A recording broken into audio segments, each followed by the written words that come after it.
पति थे अब गुरु है, मगर इनकी छत्र छाया में रहेंगे तो सेफ रहेंगे। सार में अकेली मैं बच्चों के संग कहाँ रहती। पति पत्नी वाला नाता ही नहीं रहा। मैंने 12th कर रखी है। गुरु शिष्य का नाता हमारा। मेरी 32 साल उम्र है। अच्छा। प्रभु ने संसार बनाया, सबको प्यारा लगता है, और औरत तो इसके लिए बिल्कुल भी एग्री नहीं होती। ये थोड़ी ना सोचा था कि शादी होने के बाद भी, बच्चे होने के बाद भी साधु बन जाएंगे।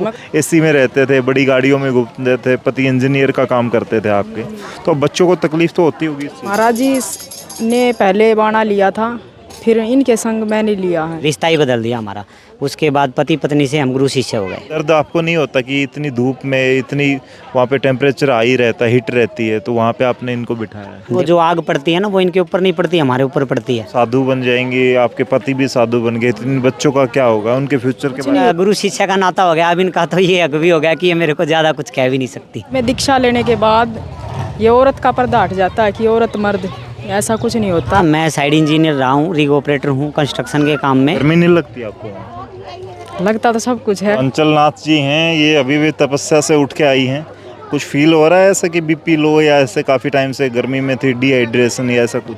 नहीं, बीपी वगैरह ऐसा कुछ नहीं हो रहा। कितनी उम्र कितनी है आपकी? वैसे तो बच्चे भी हैं आपके, सारी हैं, लेकिन ज़्यादा उम्र लगती नहीं है। मेरी 32 साल उम्र है। अच्छा, इस उम्र में ही आप साधु बन गए? बिल्कुल। क्या मन में आया और उसके बाद तपस्या में भी उतर गए हरियाणा में, और ख़ास करके महिला होके? एक और कंचन नाथ ऐसे ही वायरल हो रखी हैं अब, वैसे ही आप भी। महिलाएं इस तरह की तपस्या, कठोरता वाली तपस्या मानी जाती है। आप साध्वी भी बन गई, उसके बाद इतनी कठोर तपस्या कर रही हैं। क्या कुछ आपकी इच्छा है, किस लिए कर रही हैं? ये नाथ पंथ में दीक्षा लेने के बाद ये औरत का पर्दा हट जाता है कि औरत मर्द, ऐसा कुछ नहीं होता। ये हमारा कर्म है, हम अपना कर्म कर रहे हैं। साधु बाणा लेके जब तब करना ये साधु का कर्तव्य है, इसलिए तो। गर्मी नहीं लगती आपको?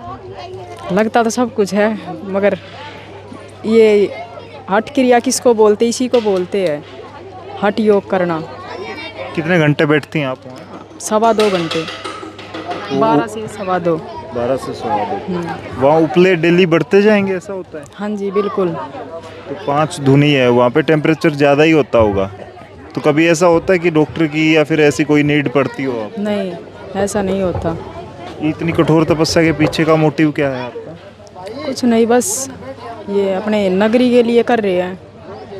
तो हमारे दादा गुरु शंकरनाथ का, गुरुजी मुकेश नाथ का आशीर्वाद है, उनके चलते अपनी नगरी के लिए, सुख शांति के लिए, इसीलिए कर रहे हैं। मैंने पूछा इन लोगों से, आप 1 साल ही आपको हुआ है साधु बने हुए, तो कभी यूँ नहीं लगता कि ये तो एकदम से अलग लाइन आ गई? क्योंकि गृहस्थ में आपके बच्चे भी थे, सारी चीज़ें हैं, उनको आपने अलग किया, या फिर त्याग की भावना होती है एक साधु की, पूरा परिवार छोड़ना और सारी चीज़ें। हालांकि आपके पति ही आपके गुरु, और आप पूरा एक कपल है आपका, आप दोनों ही साधु बन गए। बिल्कुल। हाँ, महाराज जी ने पहले बाणा लिया था, फिर इनके संग मैंने लिया है। पढ़ाई लिखाई कितनी की है आपने? मैंने 12th कर रखी है। तो फिर क्या दिमाग में क्या आया कि एकदम से साधु ही बन गए आप? 4 बच्चे भी हैं आपके। वनवास श्री राम को हुआ था, सीता मैया को नहीं। तो ऐसे ही मैं अपना धर्म भी निभा रही हूँ और अपना कर्म भी कर रही हूँ। तो आज भी ये आपके पति हैं? वैसे तो अभी मैंने दीक्षा ली है, अभी गुरु शिष्य का नाता हमारा। तो पति पत्नी वाला नाता ही नहीं रहा? देखो होता क्या है, साधु जब क्रिया में आ जाते हैं तो उसको घर बार सब त्यागना पड़ता है, और वो त्यागने के बाद संसार उसके लिए एक समान हो जाता है। ठीक है, तो जब हमने दीक्षा प्राप्त की थी तो उसके बाद हमारे गुरु का प्रश्न था कि भाई कैसे क्या है, तो हमने उनको बता दिया था कि पत्नी संग में है, वो संग चलना चाहती है। तो उसके बाद उन्होंने ये रिश्ता ही बदल दिया हमारा। उसके बाद पति पत्नी से हम गुरु शिष्य हो गए। अच्छा, अभी आपकी पत्नी नहीं है, शिष्य हैं? बिल्कुल जी बिल्कुल। तो वैसे पत्नी वाला अधिकार भी नहीं रहता कि कोई चीज़ ये आपको करके ही देंगी? जैसे क्या होता है कि पति को तो बेड पे ही सारी चीज़ें चाहिए होती है सुबह से लेकर शाम तक, तो आदत बदलने में काफ़ी टाइम लगता होगा, या ऐसा होता है कि अब भी वैसा ही? नहीं, ऐसा कुछ नहीं है। देखो कार्य वही हैं, फ़र्क इतना हो गया कि पहले बेड पे बैठते थे, अब आसन धरती में लगता है। अच्छा। ठीक है, धरती में आसन लगता है। और रही पत्नी की बात, पत्नी तो देखो सीता भी थी, पत्नी पार्वती भी हैं, और पत्नी रुक्मणी भी हैं, है ना। तो वो एक ये लगा लो कि जैसे बस हम इस दुनिया से ही दूसरी दुनिया में चले गए, है ना। और रही किसी कार्य की बात, तो जो कार्य हमारे साधुपने के जो होते हैं वो खुद भी कर लेते हैं। कभी हमें इनकी हेल्प की ज़रूरत होती है तो ये हमारी करते हैं, क्योंकि शिष्य का भी तो यही फ़र्ज़ होता है ना भी वो गुरु को कुछ बना के खिलाए या गुरु का काम माने, यही चीज़ें। पत्नी तपस्या कर रही है तो पत्नी वो चीज़ बुलाई नहीं जा सकती। पति क्या होता है कि हमारे हिंदुस्तान की या फिर हमारे परंपरा है कि पति आगे रहता है, कोई भी कठोर काम होता है पत्नी पीछे रहती है, उसको कोई आँच ना आए ऐसी कोशिश की जाती है। लेकिन आपने इनको आँच में ही बिठा दिया।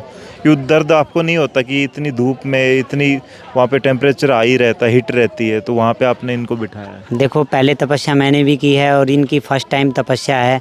इनकी इच्छा हुई और रहा कि पति पत्नी वाला जो नाता जो ख़त्म हुआ है ना, तो गुरु में इतनी शक्ति भी होती है कि वो जो आग पड़ती है ना वो इनके ऊपर नहीं पड़ती, हमारे ऊपर पड़ती है। तो ठीक महसूस होती है वो आग? महसूस क्यों नहीं होती है? अब इनकी तपस्या की हम यहाँ पे अपना भजन जो करते हैं, भजन से इनकी जो कठिनाई आती है वो मैं काटता हूँ। साधु का फर्ज ही है। अब जब नगरी के लिए हम कर सकते हैं, संसार के लिए हम कर सकते हैं, तो इनके लिए तो मामूली सी चीज़ है। आप पढ़े लिखे लगते हैं और मुझे बता रहा था कि इंजीनियर का काम करते थे आप। हाँ, मैं साइड इंजीनियर रहा हूँ, रिग ऑपरेटर हूँ कंस्ट्रक्शन के काम में। बॉम्बे, कलकत्ता, चेन्नई, मद्रास 5 स्टेटों में मैंने काम भी किया है। इतनी अच्छी जॉब छोड़ के साधु बनने के पीछे क्या कारण रहा आपका? देखो गुरु महाराज की जब कृपा होती है ना, इन्होंने समय घड़ी लिखा होता हर चीज़ का, है ना। वो सारे ठाठ देख लिए, एसी के ठाठ देख लिए, गाड़ी चला के देख ली, गाड़ी के ठाठ देख लिए, घर के रोड़े झगड़े देख लिए, साथ संग रह के भी देख लिया। वहीं भी वो 2 रोटी खा के भूख मिटनी है, यहाँ भी 2 रोटी खा के मिटनी है। यहाँ लेकिन आनंद है, वहाँ की चिक चिक बाजी से यहाँ बहुत ज़्यादा आनंद है।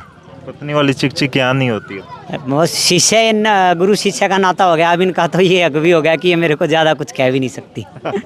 चलो ये ठीक किया आपने, नहीं तो कई बार होती है ऐसी, हालांकि हंसी मजाक का ही है, पत्नी और पति का आपस का एक मेलजोल होता है। तो आप जब साधु बने, आप इनसे पहले बने, तो इन्होंने रोका नहीं आपको? नहीं, रोका था फर्स्ट टाइम जब इन्होंने रोका भी, काफ़ी चीज़ें कही। फिर मेरे को कुंडल धारण हुए, नाथ पंथ में ये सबसे मेन चीज़ अहमियत होती है इस चीज़ की, तो इन्होंने इस चीज़ के लिए भी मना किया। बोली बाणा तो आपने ले लिया, ये नहीं लेना। लेकिन फिर भी गुरु महाराज की कृपा हुई, समय नज़दीक आया तो ये बोली नहीं, आपने चीरा तो ज़रूर लेना पड़ेगा, असली साधु तभी कहलाएंगे। मगर चलो जी ठीक है, जैसी आपकी इच्छा। अच्छा, पहले आप मना करती रही इनको कि साधु नहीं बनने दूंगी, और बाद में आपने ये सारी क्रियाएं इनकी करवाई? वो देखो पहले तो मना इसलिए किया ना कि कोई भी नहीं चाहेगा कि भाई उसका पति मतलब साधु बन जाए। इन्होंने तो बोल दिया था कि आप अलग रह लो उधर। तो अब संसार में अकेली मैं बच्चों के संग कहाँ रहती, मान ले चलो अपने घर परिवार में भी रह लेती कितने दिन, समाज फिर भी उंगली उठाता। उससे उंगली उठाने के अच्छा है यहीं कुछ भी बोले, मतलब इनकी छत्र छाया में रहें। चाहे गुरु बने हैं, पति थे अब गुरु है, मगर इनकी छत्र छाया में रहेंगे तो सेफ रहेंगे। कई बार ऐसा भी होता है, शिष्य कहीं किसी आश्रम में रहता है, गुरु कहीं किसी आश्रम में, तो आपस में एक दूसरे का अगर अलगाव हुआ तो वो भी बाणा ही मैंने बाणा इसीलिए लिया है इनके संग, नहीं तो कुछ भी मतलब फैमिली भी अच्छी है, सब कुछ ठीक है। अगर अलग ही रहना तो मैं बाणा नहीं लेती, क्योंकि ये जो संसार प्रभु ने संसार बनाया सबको प्यारा लगता है, और औरत तो इसके लिए बिल्कुल भी एग्री नहीं होती। अच्छा, आपके पति साधु बन गए सिर्फ इसलिए आपको साधु भी बनना पड़ा कि इनके पीछे रहना है, फेरे ले लिए तो 7 जन्मों वाला साथ रखना है? बिल्कुल बिल्कुल यही है मेरा, मैंने इसीलिए बाणा लिया है। तो अब ये कहते हैं कि आपको तपस्या करनी है तो आप तपस्या करती हैं, आपके गुरु तपस्या के लिए मैंने बोला। अब हम इसमें देखो ये वर्दी, अगर कोई डॉक्टर लाइन में वो ड्रेस वर्दी का महत्व होता है, वो वर्दी पहनता है, तो हमने ये वर्दी ही हमारी, तो हम इससे जुड़े हुए कार्य ही करेंगे। वैसे तो हमारे गुरुजी बोलते हैं कि लाल गादड़ बहुत घूमते हैं, मगर साधु बाणे में हमें तो इसके कर्म भी करने पड़ेंगे, तो हम बस अपना कर्म कर रहे हैं और कुछ नहीं। चलो एक बात और आपसे पूछूंगा, आपके पीछे एक बच्चा पानी पिला रहा था, मुझे पता लगा कि वो आपका ही बेटा है, और एक नहीं आपके 4 बच्चे हैं, तो आपको ये नहीं लगा कि आप साधु बन जाएंगे, आपके पति भी साधु बन गए, तो इन बच्चों का क्या होगा, उनके फ्यूचर के बारे में? नहीं होगा, देखो सब अपने कर्म अपने साथ लेके आते हैं। हमें भी नहीं पता था कि यहाँ आने के बाद हम साधु बनेंगे, साधु बनने थोड़ी ना आए थे। हमारी शादी हुई थी, ये थोड़ी ना सोचा था कि शादी होने के बाद भी, बच्चे होने के बाद भी साधु बन जाएंगे, मगर ऊपर वाले ने जो लिख रखा है, हाँ हमारा जो कर्म है बच्चों के प्रति वो कराएंगे, हम इनको पढ़ाएंगे लिखाएंगे, आगे जो इनकी इच्छा होगी वो करेंगे। ये हम इन पे दबाव नहीं डालेंगे। हर एक इंसान आज़ाद है, चाहे वो हमारे बच्चे हुए चाहे कोई भी हुआ।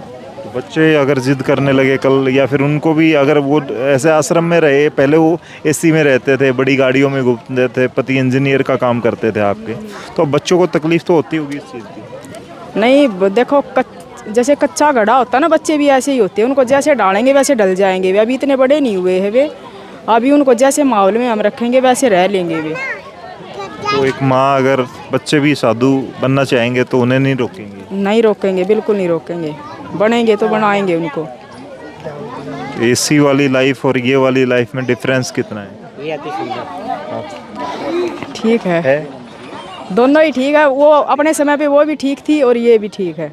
हाँ महाराज जी, आप क्या बता रहे थे, ये फर्क? मैं तो ये कह रहा हूँ कि ये अति सुंदर है, यहाँ वातावरण अच्छा है ना। और जो कठोर तपस्या जब तब हम करते हैं ना, जब उससे लो लगती है ना, तो ऐसी फैल है। आप कितनी भी देखो, मैंने सारी तपस्या की है। मैंने जलधारा की है ठंड में, वो भी एक तपस्या ही है, क्योंकि ठंड में मरे तो कठोर तपस्या ही हो जाती है ना। और अब गर्मी में मरे तो ये भी तपस्या ही है, और इसी को तपस्या बोलते हैं। नहीं तो पाखंड करना हो तो इस समय हम ठंडे पानी से नहा लें, है ना, और ठंड में हम अपना धुआं लगा लें, तो तपस्या कठिन तो इसी को बोलते हैं। तो ये जो लाइफ है, इसमें क्या नाम आपने, नया नाम आपका रहा है? नया नाम मेरा नारायण नाथ है, ठीक है। और ये हमारे दादा गुरु शंकर नाथ की देन है। उन्होंने 2019 में चोला छोड़ा था। 8-8 फुट की उनकी लटाई होती थी। आज पहले भी वो सिद्ध थे, जीते जी, अब भी वो सिद्ध हैं। अब उनका डबल भजन हो गया, डबल रूप हो गया। मिर्दवाना जोड़, ढाणा रोड पे दादरी गेट पे उनका ये डेरा पड़ता है। बहुत बड़ा डेरा है, बहुत लोगों ने उनका नाम दाम लिया है। और गुरु पूर्णिमा पे 10 जुलाई को हम उनकी गुरु पूर्णिमा पे मूर्ति स्थापना कर रहे हैं। उस दिन विशाल भंडारा होगा, दूर दूर से साधु आएंगे। और जिस साधु पंथ ने हमें अपना लिया तो संसार का क्या करेंगे। अच्छा, एक बात और बताओ आप मुझे। जैसे मैं कई बार साधुओं के बीच जाता हूँ तो मैंने ये देखा है कि जब कोई नया लड़का या कोई यंग जनरेशन का साधु बनने के लिए आता है तो उसके गुरु से बार बार मना करते हैं। कोई भी पुराना साधु होता है मना करता है बार बार, लेकिन फिर भी तो ऐसे ही आपने पत्नी को मना किया था कि आपको साधु नहीं बनना? हाँ बिल्कुल, स्टार्टिंग तो हमारी यही थी कि आप अलग रहो, बच्चों को पढ़ाओ, मैं खर्चा पानी देता रहूँगा। और उसके बाद फिर लाइफ ही ऐसी चेंज हो गई कि गुरु महाराज का आशीर्वाद हुआ। इनको भी बाणे के लिए पूछा गया। उस समय दादा गुरु ने पता नहीं कैसा आशीर्वाद दिया कि इनकी यहाँ हो गई। मगर चलो संगी रहना है तो देखो, औरत का जो धर्म है वो वही है कि वो पति के साथ रहे।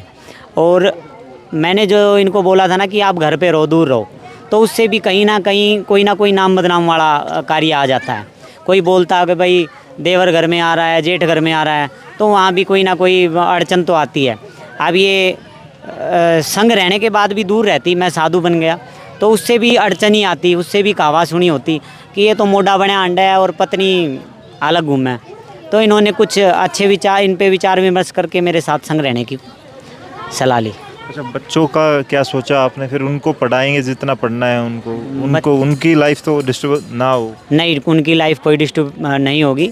मेरे गुरु खुद प्रोफेसर रहे हुए हैं, मुकेश नाथ गुरु हैं मेरे, और जो इनके शंकरनाथ जी के शिष्य हैं।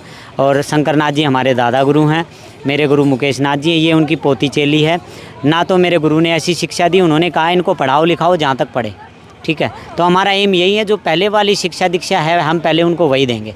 उसके बाद ये साधु बने तो हम उसके लिए भी मना नहीं करेंगे, ये किसी नौकरी में जाएं उसके लिए भी मना नहीं करेंगे। कोई दबाव नहीं है बच्चों पे। अच्छा, एक बात आप मुझे चलते चलते ये बता दें, जैसे आप वहाँ बैठी थी, मैंने देखा कि जैसे कोई मूर्ति ही हो वहाँ पे, यूँ लग नहीं रहा कि मानव शरीर है या कोई मूवमेंट आपकी बॉडी में हो रहा हो।